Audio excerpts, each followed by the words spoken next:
بسم اللہ الرحمن الرحیم۔ معزز سامعین، 1947 کی بات ہے جب پاکستان اور ہندوستان کی تقسیم ہوتی ہے، زمینیں تقسیم ہو جاتی ہیں، باغات سب تقسیم ہو جاتے ہیں۔ پھر اسی سال میں کشمیر کے مقام پر پاکستان اور ہندوستان کی جھڑپ ہوتی ہے۔ اس کی وجہ کیا پیش آئی کہ تقسیم کے وقت بین الاقوامی سرحد قائم ہو گئی۔ جو آپ سندھ سے چلیں، گھوٹکی اور عمر کوٹ، رحیم یار خان، بہاول نگر، بہاولپور، پھر آپ قصور، لاہور، نارووال، سیالکوٹ، یہ ایک بین الاقوامی سرحد ہندوستان کے ساتھ ایک لائن لگ گئی۔ بین الاقوامی سرحد کا مطلب یہ ہوتا ہے کہ ایک وہ لائن جس کو دو ملکوں کے درمیان لائن لگا دی گئی ہے اور بین الاقوامی سطح پر اس کو تسلیم کر لیا گیا ہے، وہ ہوتی ہے بین الاقوامی سرحد یا انٹرنیشنل بارڈر۔ اور تقسیم کے وقت یہ ساری لائن لگ گئی، لیکن آگے چل کر کشمیر کے علاقوں میں کسی جگہ پر یہ لائن نہیں لگائی تھی انگریز نے۔ تو آزادی کے فوراً ہی بعد وہاں پر جھڑپیں شروع ہو گئیں۔ اقوام متحدہ نے مداخلت کی اور فوجیں جہاں لڑ رہی تھیں، ایک فوج آگے آ چکی تھی، دوسری پسپا ہو چکی تھی، آگے جا چکی تھی، جہاں جہاں پر تھے اقوام متحدہ کی مداخلت سے وہیں پر ان کو بریک کر دیا گیا، سیز فائر ہو گیا۔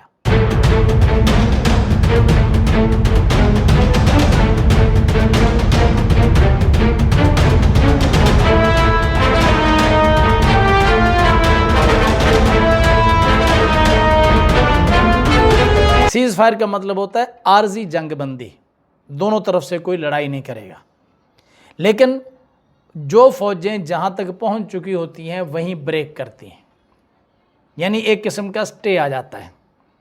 تو اس لائن کو سیز فائر لائن کہتے ہیں۔ 1947 میں انڈیا اور پاکستان کے درمیان کشمیر کے علاقوں میں یہ لائن سیز فائر لائن کے طور پر لگا دی گئی کہ یہ عارضی جنگ بندی ہے، اور اس کو عارضی جنگ بندی کر کے اقوام متحدہ نے یہ کہا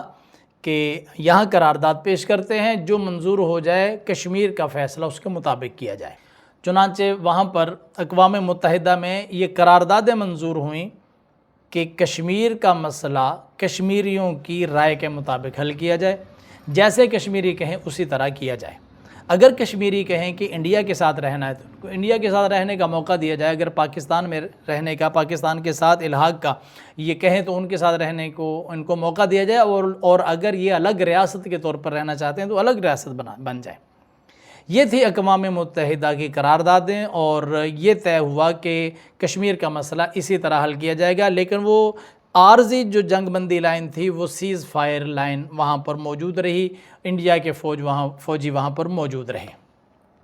پھر وقت گزرتا گیا، 1971 آ گیا۔ 1971 میں جب جنگ لگی پاکستان اور ہندوستان کی، 13 دن کی یہ جنگ تھی، جس کے نتیجے میں وہاں پر پاکستان کا ایک حصہ پاکستان سے جدا ہو گیا، مشرقی پاکستان الگ ہو گیا۔ ان معاملات کو درست کرنے کے لیے مشرقی پاکستان الگ ہوا، 90,000 فوجی ہمارا وہاں پر اریسٹ ہو گیا۔ تو جولائی 1972 میں پاکستان کے وزیر اعظم ذوالفقار علی بھٹو صاحب انڈیا جاتے ہیں اور شملہ شہر کے اندر یہ بیٹھ کر مذاکرات کرتے ہیں۔ انڈیا کی طرف سے اندرا گاندھی اور پاکستان کی طرف سے ذوالفقار علی بھٹو صاحب آپس میں دو طرفہ مذاکرات سفارتی سطح پر یہ کر رہے تھے۔ بڑا مشکل معاہدہ ہو رہا تھا، لیکن بہرحال ہو گیا۔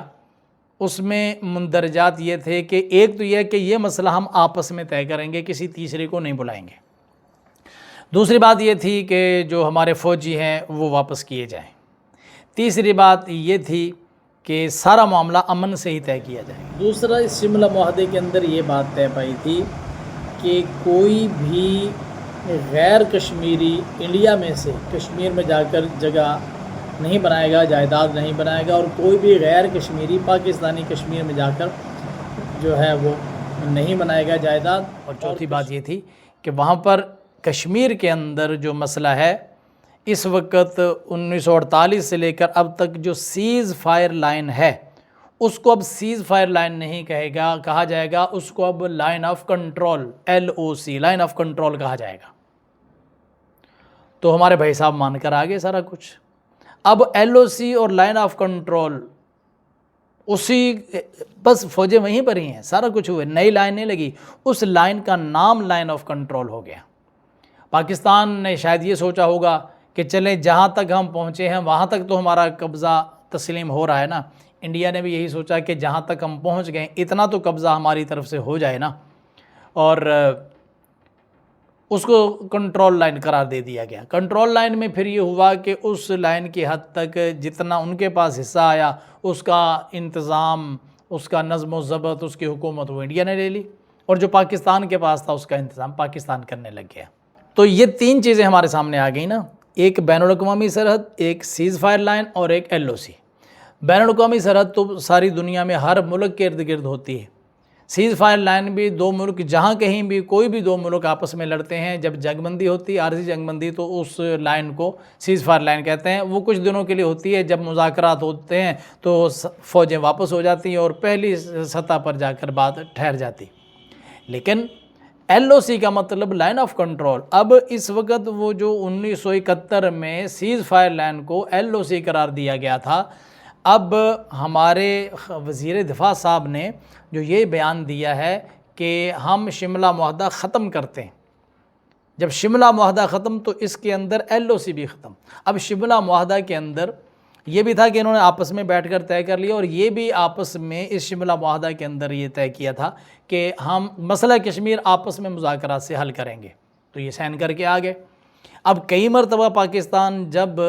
اقوام متحدہ کی قراردادوں کی بات کرتا ہے تو وہ یہی بات اٹھاتے ہیں مقابلے میں کہ یہ بات تو آپس میں طے کر کے اپنے ختم کرنی تھی، تو یہ اقوام متحدہ کی طرف کیسے تم جا رہے ہو؟ تو خیر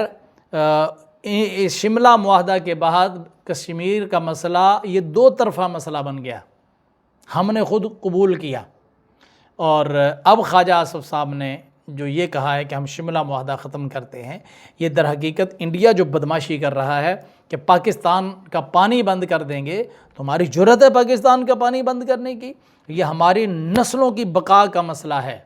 یہ ہماری اولادوں کا مسئلہ ہے، ہمارے بچوں کا مسئلہ ہے، یہاں کی زراعت کا مسئلہ ہے، یہاں جانوروں اور مویشیوں کا مسئلہ ہے، کسی طور پر بھی پانی بند نہیں کیا جا سکتا۔ اور اس پانی کو حاصل کرنے کے لیے پاکستان کا ہر فرد اپنے ذہن کے اندر جذبہ جہاد پیدا کرے، اگر فوج اعلان کرے کہ پاکستانی عوام ہمارے ساتھ آ کر شانہ بشانہ لڑیں تو ہر بندہ نکل کر کھڑا ہو جائے، یہ ہماری نسلوں کا مسئلہ ہے۔ تو خواجہ آصف صاحب نے پھر یہی بات کہی نا کہ جی ٹھیک ہے، اگر سندھ طاس معاہدہ نہیں ہے تو پھر شملہ معاہدہ بھی نہیں ہے،